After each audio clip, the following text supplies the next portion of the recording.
Hello everyone, and welcome back to Through the Dragon Glass. We are on Chapter 5 of The Secrets of the Federal Reserve, called House of the Rothschilds, and this is Part 2.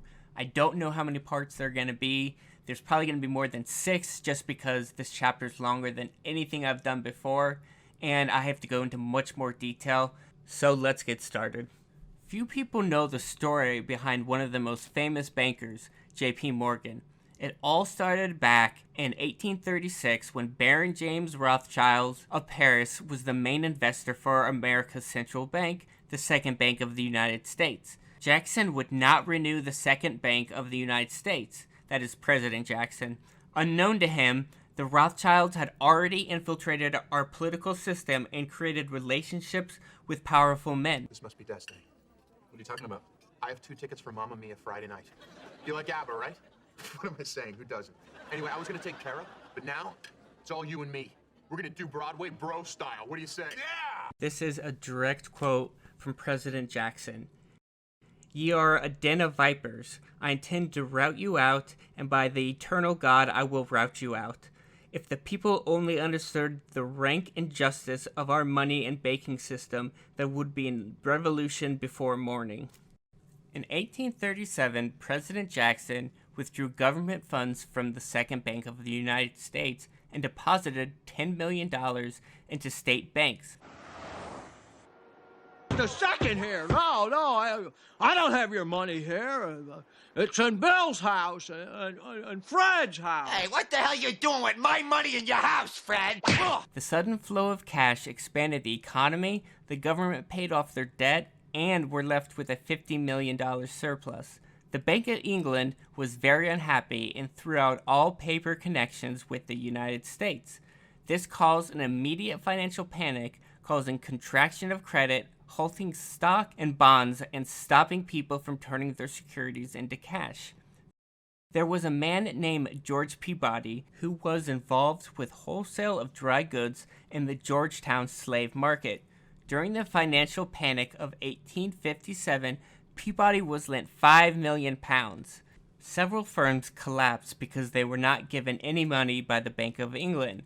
This let Peabody purchase U.S. bonds at a very low price, and when the economy recovered, Peabody would sell those bonds at an extremely high price.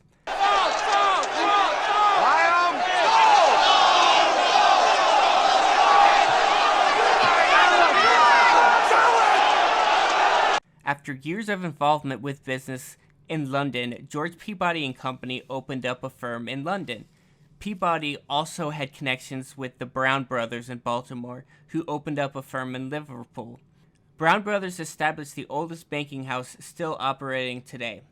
When Peabody arrived in London, he was met by a man who took Peabody to meet Baron Nathan Mayer Rothschild.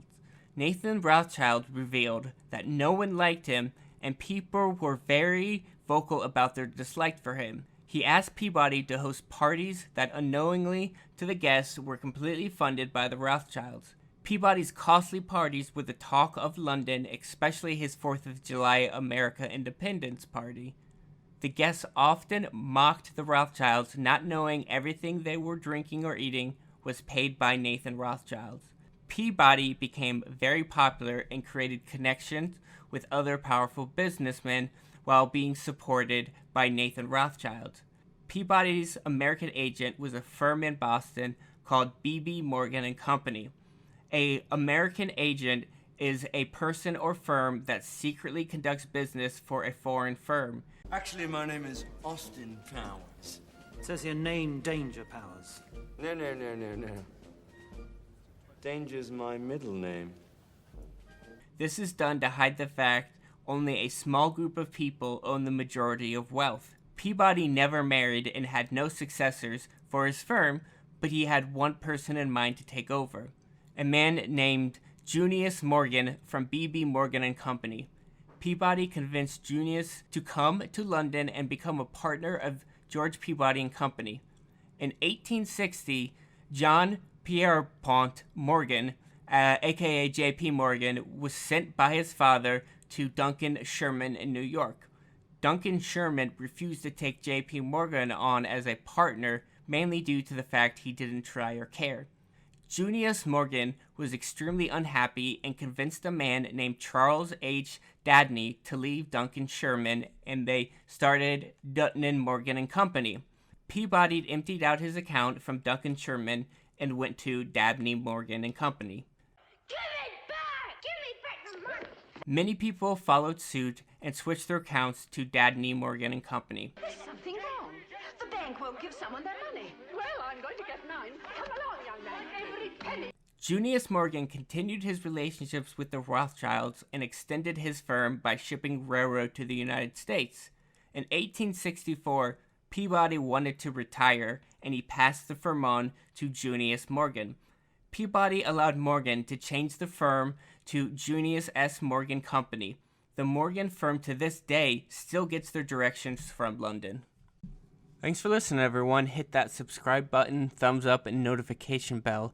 But most importantly, tell a friend about me. I need more subscribers, more followers, and I've been asking you guys to do this for the past couple of videos, and I have not been getting more subscribers. So either you're not telling other people, or you are and the people don't care.